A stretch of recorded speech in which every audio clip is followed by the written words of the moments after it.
Hey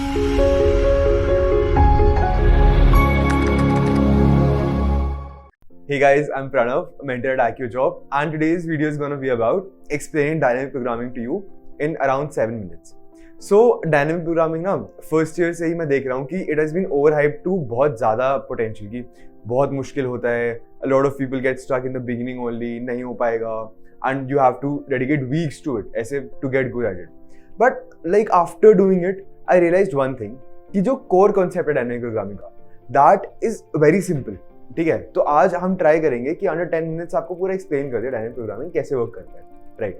तो pre requisite है इस वीडियो में कुछ. अब डायरेक्टली तुम एरे से डायरेक्टली डायनेमिक प्रोग्रामिंग नहीं आ सकते, तुम्हें रिकर्जन आना चाहिए, right. If you know recursion, basic recursion also, then ठीक है, you can follow along with this video. But if you don't, then दिक्कत आ जाती है, राइट. तो डायनेमिक प्रोग्रामिंग में क्या होता है, कैसे वर्क करता है, ये हम एक एग्जाम्पल के साथ देखेंगे, ठीक है.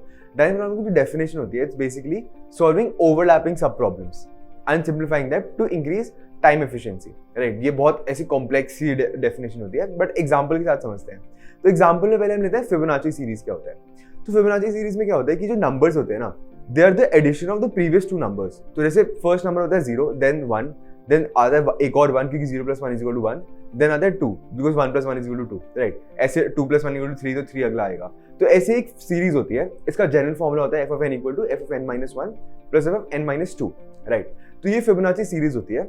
अब हम इसको पहले सॉल्व करेंगे ब्रूट रिकर्जन से, राइट, कि ब्रूट रिकर्जन से कैसे सॉल्व होगी, एंड देन हम सॉल्व करेंगे कि डायनेमिक प्रोग्रामिंग से कैसे कर सकते हैं इसको, ठीक है.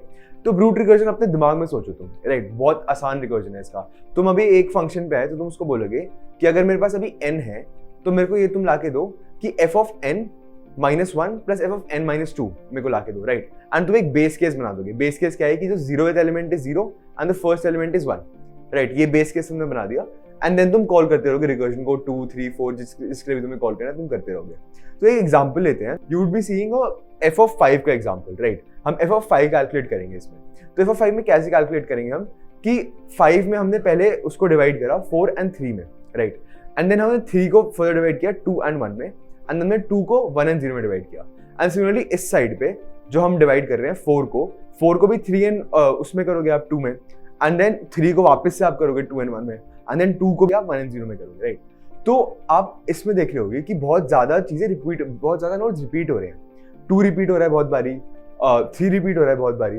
तो ये रिपीटेशन जो हो रही है, जो बार बार आप कंप्यूट कर रहे हो, f(3) में एक बार पहले ही कैलकुलेट कर रखे थे, तो अब ये बार बार रिपीट क्यों हो रहा है, मतलब हम क्या कर रहे हैं इसमें ऐसा गलत.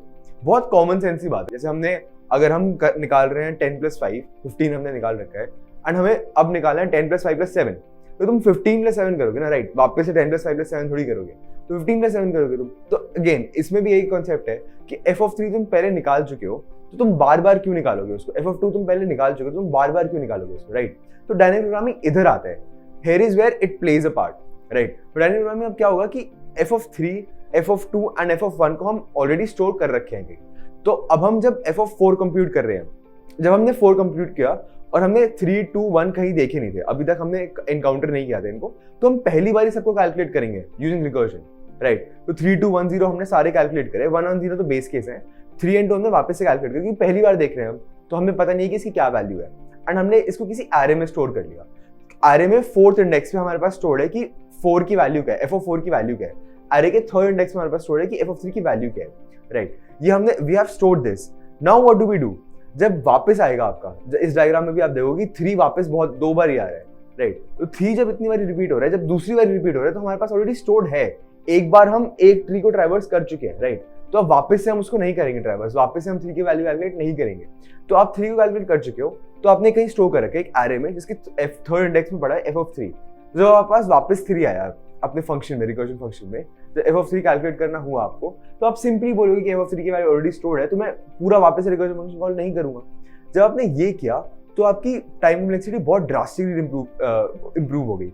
लाइक जो फालतू में आप बार बार वो कर रहे थे, रीइटरेशन कर रहे थे, रिडंडेंसी बढ़ रही थी आपकी कोड की, वो हर जगह से एलिमिनेट होगी, राइट. तो अब आते हैं टेक्निकल टर्म्स पे कि क्या इसकी टाइम कॉम्प्लेक्सिटी क्या है, एग्जैक्टली क्या है. लाइक ये डाउट होगा कि भैया एग्जैक्टली बताओ कि कैसे कहाँ पे रिड्यूस हो रही है. तो इसको हम ऐसे डील कर सकते हैं कि जो ट्री पहले जो रिकर्जन से बन रहा है, ब्रूट बन रहा था, उसकी टाइम कॉम्प्लेक्सिटी क्या होगी. तो आप देख रहे हो कि वो हर स्टेप पे 2 में डिवाइड हो रहा है, 2 में डिवाइड हो रहा है, 2 में डिवाइड हो रहा है. तो कितने ऐसे नंबर ऑफ स्टेप्स होंगे, 2 to the power n number of steps होंगे, क्योंकि हर स्टेप पे वो 2 में डिवाइड हो रहा है, तो 2 + 2 to the power 2 + 2 to the power 3 ऐसे जाता रहेगा, तो 2 to the power n इसके अराउंड इसकी टाइम कॉम्प्लेक्सिटी होगी, रिकर्जन ब्रूट जो रिकर्जन है। बट जब हमने सेव कर लिया, हमने 3 सेव कर लिया, हमने 2 सेव कर लिया, हमने f(3) 2 नहीं f(3), f(2), f(4) ये सेव कर लिया हमने, तो हम बार बार उसको रिपीट नहीं कर रहे। तो कितनी बार रिपीट कर रहे हैं? f(4) अगर हमने पहले से ही कंप्यूट कर रखा है तो हम इसे वापस रिपीट नहीं कर रहे। तो n number of state, dynamic programming यही होता है मेन कॉन्सेप्ट है टाइम कॉम्प्लेक्सिटी का, जो काफी बच्चे नहीं बता पाते कि टाइम कॉम्प्लेक्सिटी क्या आ रही है। Time complexity number of states के इक्वल होगी। नंबर ऑफ स्टेट्स कितनी है इसमें? n स्टेट्स है, 0 से लेके n, राइट। तो इतनी स्टेट्स, तुम सिर्फ ये स्टेट्स बार बार कंप्यूट करोगे, एक बार कंप्यूट करोगे, तुम ऐसा नहीं करोगे कि 3 कंप्यूट कर रखा है तो वापस से कंप्यूट करोगे। जब तुम पहली बार देखोगे सिर्फ तब कंप्यूट कर रहे हो, तो it reduces from this to O of n because there are n states in this. तो 2 to the power n and O of n में बहुत ज्यादा ही अंतर है, and this is how dynamic programming आपकी टाइम एफिशिएंसी कम कर देती है। तो अगर आपको एकदम वन लाइनर में समझाना हो मेरे को ये कैसे इंप्रूव कर रही है, हाउ इज इट कि डायनेमिक प्रोग्रामिंग वर्क कर रही है बैकएंड पे, तो कुछ नहीं है। जो आप रिकर्जन से ऑलरेडी प्रॉब्लम सॉल्व कर चुके हो अपने प्रोग्राम में, आपको बस उसे स्टोर करना है। That is what dynamic programming is. आपको बस ये देखना है कि स्टोर कहाँ करनी है मेरे को चीजें, कौन सी चीजें वापस रिपीट हो रही हैं। मेरे जो रिकर्जन का वो है फंक्शन है, उसमें कौन सी स्टेट्स बार बार रिपीट हो रही है, बस आपको वो ऑब्जर्व करना है एंड देन आपको उसको स्टोर करना है, राइट। सो डायनेमिक प्रोग्रामिंग बस इतना ही है, कोई उसका हाइप करने की जरूरत नहीं है। तो that is it for the video. Thank you for watching the video. Like, share and subscribe. ये बस एक कॉन्सेप्ट वीडियो था ताकि without any code I can make you understand कि इतना हुआ नहीं है डायनेमिक प्रोग्रामिंग जितना तुमने बना रखा है तुम्हारे। तो thank you guys, until next time.